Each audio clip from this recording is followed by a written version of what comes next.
Patrick Ziegler graduated from Florida State University in 2004 with a degree in international relations. Patrick loves our country, so he enlisted in the Army, went through basic training at Fort Benning, Georgia. He earned fast promotions and made E6, a staff sergeant rank, in just 4 years with the Army. Staff Sergeant Ziegler was combat deployed to Iraq twice in those years. He's a strong leader, a leader who always had a mile-wide smile in photos. Along the way, he met Jessica Hansen, a 2006 Mayo High School grad, who was attending Boston College in Boston, Massachusetts. They became engaged and were planning a wedding when Jessica finished college. On November 5, 2009, Sergeant Ziegler had just returned to Fort Hood, Texas from his second combat deployment in Iraq. He had been accepted into Officers Candidate School, known as OCS, and was in the Soldiers Readiness Center at Fort Hood filling out paperwork. He was 5 days away from heading to OCS training when, without warning, there was a vicious attack by another soldier on the civilians and soldiers in the Readiness Center. Over 100 bullets were fired before the terrorist was subdued. 13 people died and 38 others were injured. Sergeant Ziegler was the most grievously injured. With 4 bullet wounds, 1 pierced his head. The shooting left him without use of his left arm and left foot, and the gunshot to his head temporarily paralyzed him. He was given a 10% chance of surviving. However, as his friends, family, and his now wife Jessica say, Patrick's personality, spirit, determination, and sarcastic wit were still very much okay. While his injuries left Patrick physically challenged and changed, he decided that the new battle he faced was one that he would win. Since 2009, he has spent months at a time in hospitals and rehab centers. From Texas to Walter Reed in Maryland and here at the Mayo Clinic, Patrick has endured many surgeries. Patrick has faced incredible challenges over the past 4 years, and Jessica has always been at his side. He has defied the doctor's predictions and walked again. 18 months after the shooting, Staff Sergeant Ziegler returned to Army duty at Fort Hood, surprising everyone but those who know him best. Staff Sergeant Ziegler recently medically retired from the Army and now calls Rochester, Minnesota his home. He and Jessica are raising their son, and he is active in the veterans community, supporting those who supported him. A couple months ago, Patrick was given a service dog named Ranger from a group in Minnesota who trains dogs to assist veterans. Mr. Ziegler is here with us today to talk about his dog and have Ranger show us how he assists him. Hello, John Marshall. I'm Grace Stockin. And I'm Heron Arama. Today we have the opportunity of interviewing former United States Staff Sergeant Patrick Ziegler. Patrick Ziegler is a recovering wounded veteran who is here with us today to share what his service dog, Ranger, does for him every day. Hello. Hello. Hi, I'm Patrick Ziegler. Thank you so much for coming to John Marshall today. Yes, ma'am. I really appreciate it. It's my honor to be here and talk to you guys today. Thank you. All right, welcome, Mr. Ziegler. Thank you. Can you tell us a little bit about Ranger and what he does for you? Yes, Ranger is a 3-year-old Black Lab Golden Retriever mix, and he does about 15 different things for me. He can actually open doors for me. He can help me off the floor if I fall down. Okay. He can go get help if I need help, and he can open or help me do laundry and lots of different stuff. Okay. So mostly he just watches my back and makes sure that I'm okay. Okay, really cool, very cool. So how long ago did you get Ranger? I've only had him for about 3 months. Okay. Yeah. All right, can you tell us a little bit about how Ranger has affected your life? Yes, Ranger is a great companion.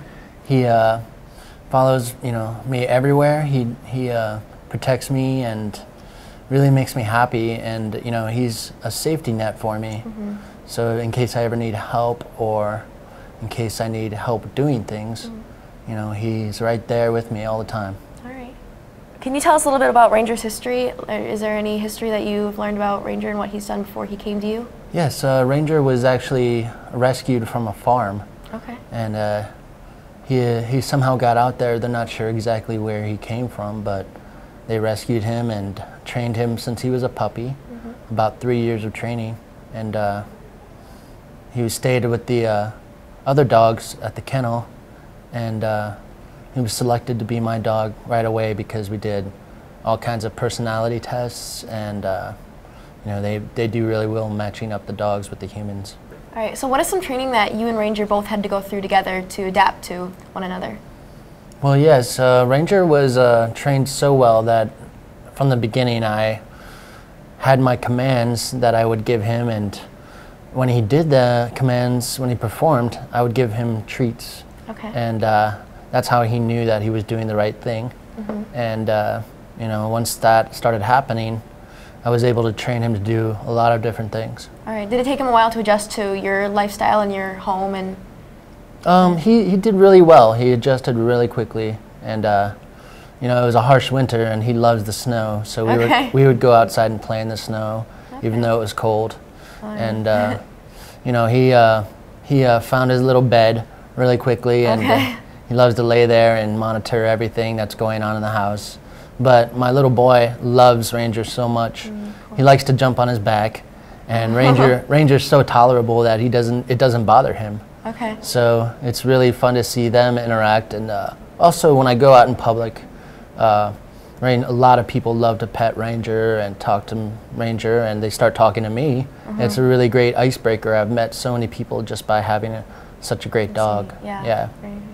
All right, and then is there are there different rules you have with Ranger, like times people can pet him, times they can't?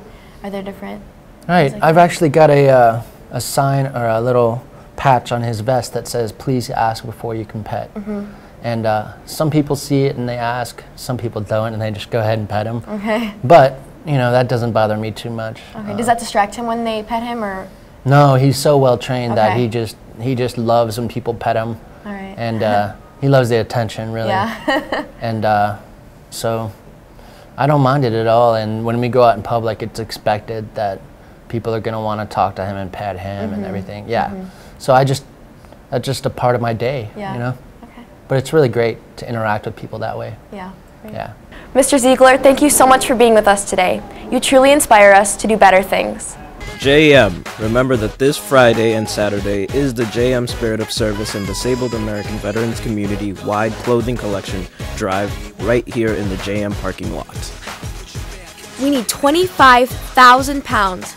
That's approximately 1,400 big garbage bags of our unused clothing to make the goal. We know that sounds like a lot, but it only takes a few minutes to go through a closet and pick out clothes, shoes, and outerwear that either don't fit or we're not ever going to wear again. Just put them in a bag and drop them off at the big truck in our parking lot on Friday and Saturday. The money raised will be matched by the state DAV, Think Bank, Savers, and Thrivent Financial, and could equal between $15,000 and $20,000. That is pretty unreal. It would bring us to our goal of $50,000 for the raising and training of service dogs by Warrior Canine Connection for our country's veterans. So, if you haven't already, clean out your closet for a great cause. Thanks, everyone. Work it.